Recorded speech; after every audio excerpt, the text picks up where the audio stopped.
asa mabasa sa Biblia nga gisugo mo nga magbantay sa adlong Domingo? Asa mabasa nga gisugo mo nga ang maglapas sa adlong Domingo makasala? Wala, wala. Pero bali ako pangutana, asa mabasa nga gisugo ang adlong ipapahulay Sabado? Basahon ta mo litra por litra. Buhay na mga kigsunan, mayong adlaw kartong tanan. Ato karong tubagon ang usa ka pangutana pamahayag ni Pastor Bacalaris sa iyang programa nga matud pa niya asa kuno mabasa sa Biblia o asa kuno mabasa nga kitang makatoliko gisugo ta sa pagbantay sa adlaw igpapahulay. Ambot pasabot niya asa ta magawasa nga magbantay ta sa adlaw nga Domingo. O muna iyang pamahayag, no? So, mga kaigsunan, ato na siya tubagon. Apan, sa dili pa mga kaigsunan, kung wala pa mo maka-subscribe sa akong channel, palihog na lang po ko og pindot sa subscribe button sa ubos. Aron, updated po mo sa akong mga videos nga akong ipaabot ninyo. Marelihiyoso man o bisan unsa nga mga pangitabo sa atong katilingban sa matag adlaw. Apan, sa dili pa mga kaigsunan, mag-intro sa ta mga kaigsunan.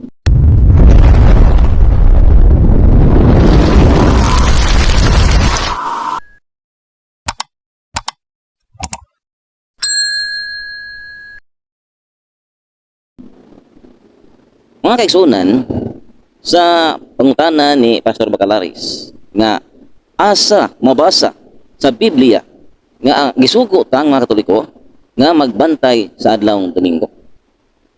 Unang-una mga kaigsunan, kung masahon nato mga kaigsunan ang Exodo kapitulo 20 bersikulo 8, nag-ingon diri mga kaigsunan kay mo man iyahang buti pasabot nga kasuguan, no, nga magbantay sa adlaw papulay nga ang ilang gibantayan nga alay papulay mo man ang adlaw Sabado. Muna ang ipangutana ta kung asa mabasa nga isugo mapunta ng mga Katoliko nga magbantay sa adlaw Domingo. Muna ang pangutana. Kung basahon nato ang balaang kasulatan mga kaigsunan diri sa Exodo kapitulo 20 bersikulo 8, nag-ingon diri. Hinumdumi ang adlaw nga igpapahulay. Og balaan na kini. Makatrabaho kamo sulod sa unom ka adlaw apan ang ikapitong adlaw ipapahulay nga gigahin alang kanako. So mo manay atong mabasa diri sa Exodo kapitulo 20 bersikulo 8. Now, sa pangutana ni Pastor Bacalaris mga kaigsunan, kung asa mabasa nga gisugo ta sa magbantay sa adlaw nga Domingo. Di lang pagbantay mga kaigsunan, kundi gisugo kita nga balaanon ang adlaw nga Domingo. Asa man sa mabasa? Unang-una, kung basahon nato diri sa Exodo kapitulo 20, Exodo kapitulo 12, no? Bersikulo 16, nag-ingon diri mga kaigsunan. Sa una og sa ikapitong adlaw pagtigom karmo aron pagsimba kanako. So, isugot ta sa una og ikapitong adlaw aron sa pagsimba kaniya.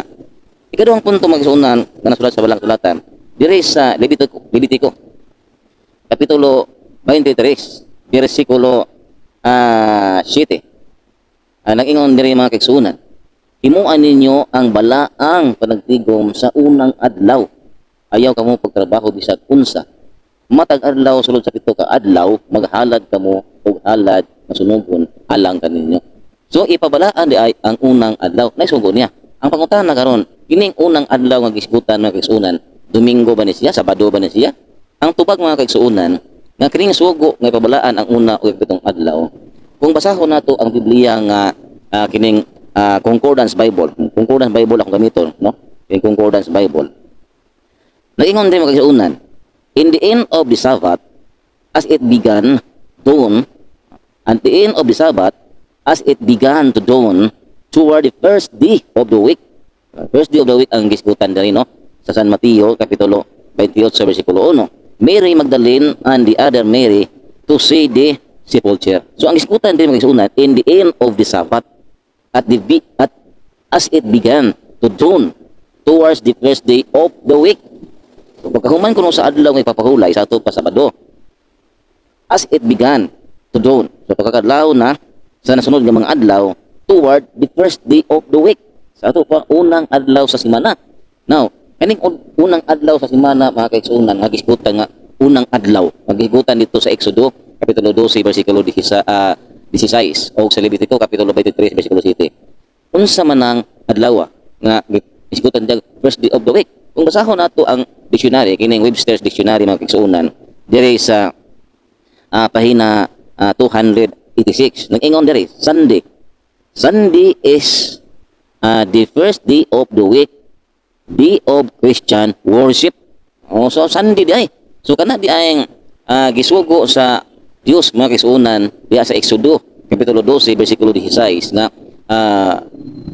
magtigom ta aron pagsimba kaniya unang adlaw first day of the week na siya sa San Mateo kapitulo 28 sa bersikulo 1 ug kanang first day of the week mga kaigsunan Sunday na dire sa dictionary first day of the week Sunday day of Christian worship kunya sa Levitico kapitulo 23 bersikulo 7 pagbalaan kamo balaanan ninyo ang unang adlaw so gisugo ta sa pagbalaan sa unang adlaw na unsa man ang unang adlaw wala lain Sunday Domingo sumala dire sa dictionary Sunday is the Christian day of worship first day of the week sumala dire sa Biblia nga Concordance Bible. First day of the week, unang adlaw. Na unsa man ning unang adlaw? Domingo ba ni siya? Domingo, yes. Domingo, Sunday, no? Sunday sa dire sa dictionary sa Webster's Dictionary. Ikaduhang punto, kanang Sunday nga first day of the week nga gisgutan sa Concordance Bible, Domingo na dire sa San Mateo kapitulo 28 bersikulo 1. So salamat, mayong adlaw.